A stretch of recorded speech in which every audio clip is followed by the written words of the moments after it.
Welcome to Lesson 5. Check out the PowerPoint presentation associated with this lesson for more information and exercises. There's a lot more additional information to be found there. So let's briefly talk about entrainment and resonance. When we talk about protection from psychic attack and psychic defense, it isn't as much about connecting or dominating as it is about finding the right connection and causing the person at the end of that connection to entrain or resonate the way that you want them to. Entrainment is a process whereby two connected oscillating systems having similar periods fall into synchrony. The system with the greater frequency slows down, and the system with the lesser frequency accelerates until both systems are oscillating with the same frequency. So basically, when you're creating a magic circle and as a defense or a ward, that's what you're doing, is you're putting up a particular frequency and trying to maintain it against other signals that are coming in with different ones. Now let's briefly talk about toning. Toning is something we very commonly use in doing our magic. Each person takes a breath in a group and then sings a chosen tone until they run out of breath. They then quickly take another breath and repeat the tone.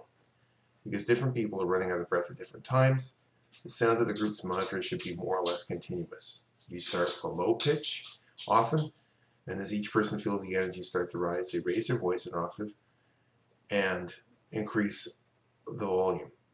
All watch the person directing the group. This leader will use some sort of agreed signal like raising her arms to indicate when the energy is peaked.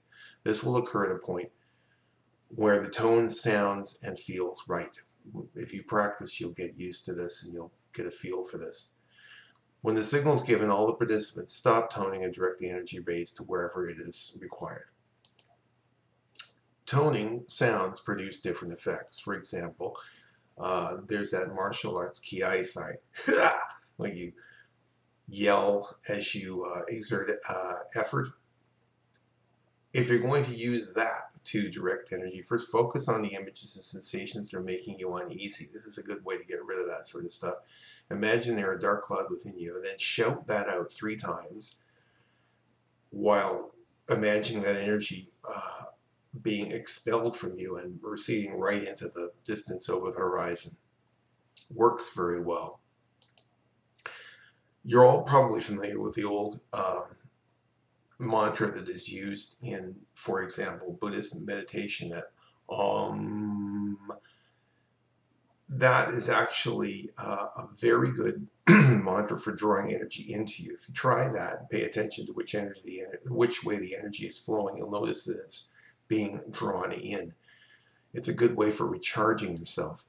The one we typically use if we're going to send energy out in a magical exercise is ma, and that sound actually sends the energy out.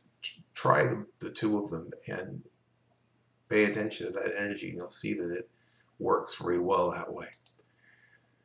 So another thing I want to briefly touch on is facing fears. At the end of every single ritual that the order has ever done, we say, go now into the world and run straight at whatever you fear the most.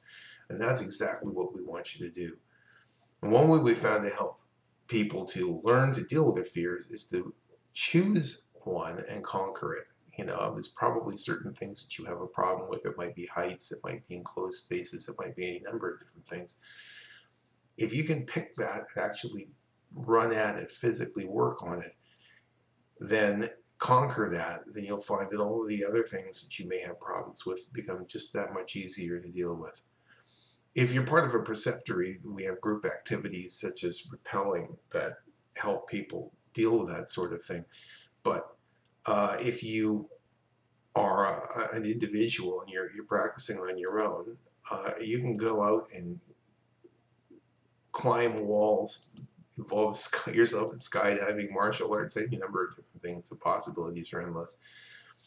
Choose these activities and use them well. It'll help you to deal with that. Another thing I want to briefly mention is warrior dance. It's something that is covered in the PowerPoint for this lesson.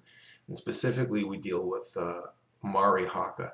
And one of the reasons we show people this Mari tribal dance, it's a very powerful magical dance, and we very greatly admire and respect the warrior traditions of the tribes that created it.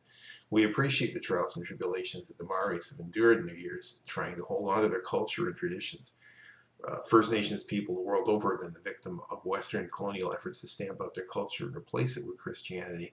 So we're sensitive to the fact that over the years people have borrowed the haka to use it in advertising and to use in events which have reflected badly on the Maoris. We aren't trying to steal their dance here. We're just trying to show it to you, to honor them and show you how dance can be used to project that warrior spirit. So go to the PowerPoint and check out the slide that has the links to various different examples of that. You'll see that it's a very interesting experience.